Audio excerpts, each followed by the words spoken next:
Баршаңызға сәлем достар, түс шыру жайлы каналымызға қош келдіңіздер. Бүгінгі шығарылым өткен бір видеомызда уәде еткендей, түсіңізде күйеуіңіздің көзіңізге шөп салғанын көрсеңіз деген тақырыпта болады. Каналға тіркеліп, видеомызға лайк басуды ұмытпаңыз. Ал ендеше көп сөзбай бастайық. Егер сіз түсіңізде күйеуіңіздің көзіңізге шөп салғанын көрсеңіз, сіздің сол жайлы көп ойлайтындығыңызды білдіреді.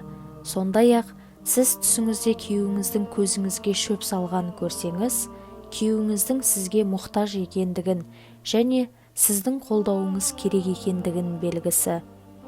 Имам Наблусидің айтуынша, егер сіз түсіңізде күйеуіңіздің көзіңізге шөп салғанын көрсеңіз, сіздерге кедейшілік келетіндігін белгісі.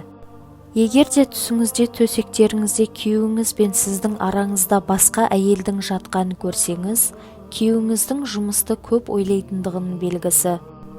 Түсіңізде күйеуіңіздің басын басқа бір әйел айналдырып жүргенін көрсеңіз, күйеуіңіздің басқа жұмысқа ауысатындығын білдіреді, немесе ақшаны жақсы көретіндігін білдіреді.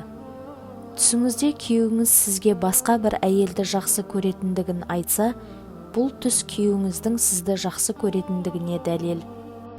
Түсіңізде күйеуіңіздің басқа бір әйелмен тұрғанын көрсеңіз, сіздің күйеуіңізге өте жақын екеніңізді білдіреді.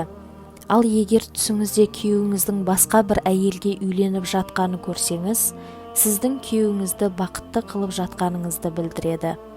Сондай-ақ сіз түсіңізде күйеуіңіздің басқа әйелмен жүргенін көрсеңіз, Ибн Сириннің айтуынша, күйеуіңіздің адал екендігін білдіреді. Ал егер бір әйелді сүйіп жатқанын көрсеңіз, сіздің күйеуіңізге мұқтаж екендігіңізді білдіреді. Достар, келесі видеомыз қандай тақырыпта болған қалайсыздар? Комментарияға жазыңыздар. Қай комментария көп лайк алады, сол жайлы видео жасаймыз. Бүгінгі шығарылым осымен аяқталды. Егер видеомыз ұнаған болса, лайк басып комментария жазыңыздар. Сондай-ақ каналға тіркеліп, қоңырауды басуды ұмытпаңыздар.